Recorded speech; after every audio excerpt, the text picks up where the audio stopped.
안녕하세요, 판도라입니다. 판도라의 격리실무 이번 시간에는요, 이지집합건물 회계 컨설팅에 올려드린 내용입니다. 저희 카페는 네이버에 있고요. 집합건물 공동주택 회계 및 관리 전문 카페입니다.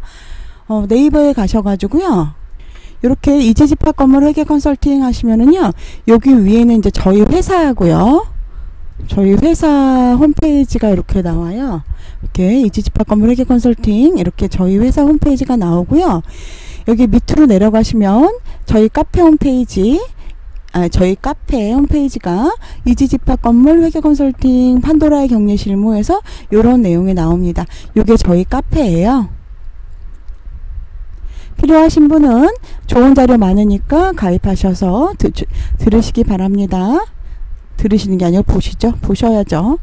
자, 오늘 얘기는요, 제가 이제 그 주택가, 이거를 이제 사실은 먼저 국토부에 질의를 했어요. 근데 국토부에서 이거는 우리가 답변해 줄 내용이 아닌 것 같아. 그리고 이제 구청으로 내려보내신 것 같습니다.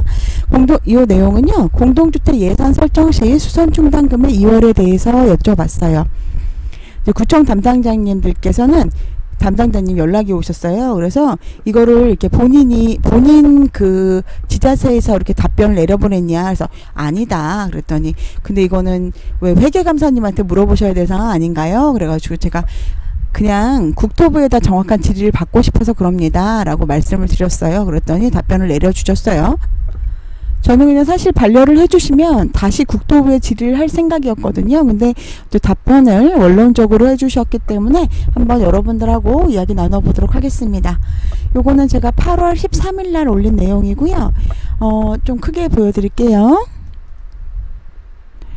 안녕하세요. 공동주택 교육을 하는 사람입니다. 이번에 저희 수강생이 본인 단지 회계감사 사항에서 수선 충당금을 예산과 같이 적립을 하였는데 아래와 같이 회계감사에 대한 주요 발견 사항에 기재를 하셨다고 합니다.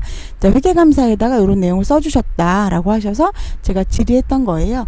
예산제 부과와 비용의 발생액이 아닌 예산의 회계 처리로 인해 발생한 재충당금, 정화조 충당금이나 수선 충당금 잔액이 다음 연도 2월은 공동주택 회계처리 기준에 제한하는 예산의 2월에 해당하므로 잔액이 2월되지 않도록 하고 기적립된 충당금 잔액은 해당 관리비로 소진하거나 관리비 차감 목적의 관리비 차감 적립금으로 대체하여 관리비에서 차감하도록 권고드립니다.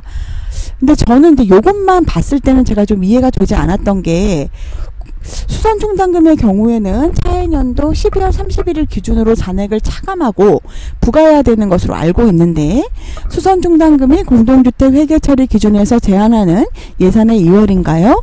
예를 들어 3년에 1회 검사하는 정기검사비 등은 어떻게 처리해야 할까요? 제한되는 예산이라면 어떻게 처리해야 하나요? 세 번째로는 연차 충당금, 퇴직 충당금과 동일하게 그대로 연계해야 하는 부분인가요? 네 번째는 혹시 충당금이 남는다고 하더라도 이 부분을 관리비 차감 적립금으로 적립할 수 있는 부분인지도 궁금하다. 위의 경우는 관리비 차감 적립금에 넣어서 처리하라고 했는데, 관리비 차감 적립금은 공동기업원 중에서 관리회 수입에서 관리의 비용을 뺀 부분을 관리규약에 의거 적립하는 항목인데, 관리비, 물론 관리 수입도 사실은 관리비 차감 적립금으로 하기도 하지만 관리 수입은 실질적으로 다음 달에 차감하고 부과하거나 아니면 그렇게 하기 때문에 제가 이렇게 여쭤본 거예요. 관리비 차감 적립금으로 적립 가능한가요? 라고 질문을 드렸어요. 그래서 답변이 온 거고요. 제가 세호를 통해서 신청하신 민원에 대한 검토 결과를 알려드리는데, 귀하의 민원 내용은 공동주택 예산 설정 시 수선 충당금 2월 가능 여부에 대한 사항으로 판단된다. 공동주택관리법 시행령 19조 1항 제12호에 따라 관리비 등의 세대별 부담의 산정 방법이나 징수나 보관이나 예치 및 사용 절차는 그 단지의 관리규약으로 정하도록 되어 있다라고 써주셨죠. 그 단지의 관리규약으로 정하도록 되어 있다. 맞죠? 여러분들 관리비 부과할 때 관리규약 보시고 부과해야 되는 거는 알고 계시죠? 따라서 관리규약으로 세대별 부담의 산정 방법을 예산제 방식으로 정한 경우에는 수선 충당금을 적립할 수 있고, 실제 소요된 비용을 매월, 정산제죠, 매월 실제 소요된 비용을 매월 주택 공급 면적에 따라 배분하기로 정했다면 성급 비용이라는 회계 개정 과목을 사용할 것으로 판단됩니다. 저 무슨 얘기죠? 예산제와 정산제 방식으로 사용할 수 있을 거다. 그런데 예산제라면 충당금을 사용할 수 있을 것이고 정산제라 그러면 수선 충당금을 사용할 수 없을 것이다 라는 얘기죠. 어떻게 하죠? 여러분들 어떻게 하죠? 만약에 예산제라 그러면 만약에 매달 수선비 대 수선 충당금이라는 걸로 적립을 하고 사용할 때도 요 수선 충당금이라는 걸로 사용을 하게 되죠. 그러면 성급비용이라 그러면은 성급비용이라는 자산 계정으로 쓰시고 그 다음에 재금 이렇게 쓰겠죠.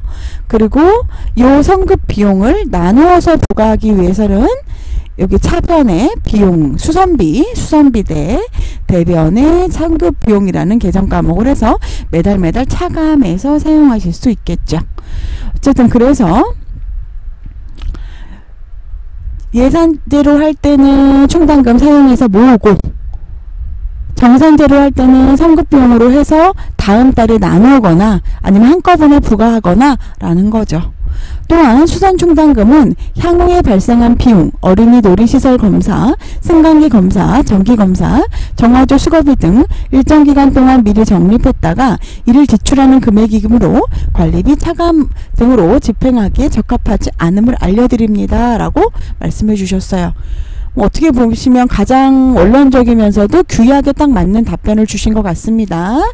그런데 제가 그걸 보다가 이거에 대한 이제 어떤 그 세부 자료, 즉 증빙 자료를 보기 위해서 추가로 이제 그 단지 그 밑에 이렇게 들어가 봤어요. 내용이 어떤 거냐?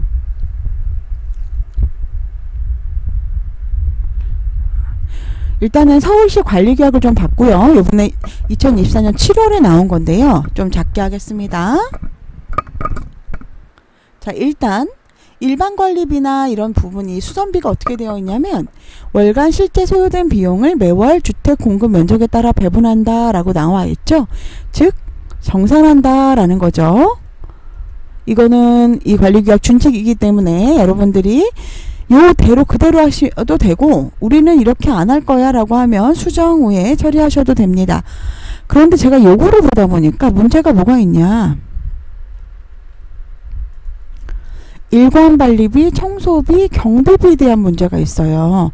왜냐, 얘네 역시 월간 실제 소요된 비용을 매월 주택 공급 면적에 따라 배분한다라고 되어 있잖아요. 즉 연차나 퇴직 충당금을 적립할 수 없는 것처럼 보이잖아요. 왜냐면 연차나 퇴직 충당금은 아직 발생하지 않은 거잖아요. 만약에 여기에 말대로 한다 그러면 연차, 재금 이렇게 지급을 해야 될 거 아니에요. 아니면 연차가 너무 많으면 성급비용 이렇게 줬다가 나중에 연차 발생하면 연차를 나누어서 부과하면서 성급비용 이렇게 해줘야 될 것 같다는 생각이 드는 거예요. 어쨌든 여러분, 그래서 많은 단지에서는 요거를 요렇게 하지 않으시고요. 그냥 예산 또는 정산으로 한다, 정산제로 한다 라고 기재를 해서 변경해서 사용을 하십니다. 여러분 단지 관리규약에도 그렇게 되어 있으신지 모르겠어요. 자, 그리고 여기 밑에 보면은 이거는 충청도 건데요. 충청대역은 예산제, 정산제를 적용한다 라고 되어 있고요. 그리고 이 수선유지비 역시 예산제, 정산제를 적용하여 매월 뭐뭐에 따라 배분하고 입주 초기를 제외하고 예산제의 적용을 권장한다 라고 되어 있습니다. 대전광역시는요, 정산제를 적용한다 라고 되어 있고요. 수선유지비는 정산제, 예산제를 적용한다 라고 되어 있어요. 그러다 보니까, 그리고 여기 비고에 명확하게 기재를 해주셨는데요. 예산제는 연간 예산을 12개월로 분할하여 매월 뭐뭐에 따라 배분한다. 정산제는 월간 실제 소요된 비용을 매월 뭐뭐에 따라 배분한다 라고 되어 있죠. 요거를 보면서 이제 저는 이제 아까도 좀 이상하다라고 계속 생각을 했던 부분이, 이렇게 되면은 정산제면 충당금이 안 될 텐데 라는 부분이 좀 있어요. 어쨌든 여러분들이 이제 규약을 만약에 지금 이미 규약을 개정하고, 근데 많은 단지 소장님들이 이거를 이미 생각을 하셔서 대부분 예산 또는 정산제로 한다라고 이미 하고 계십니다.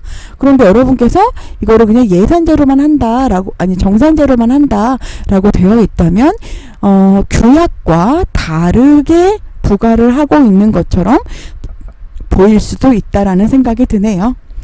여러분 참고하시고요.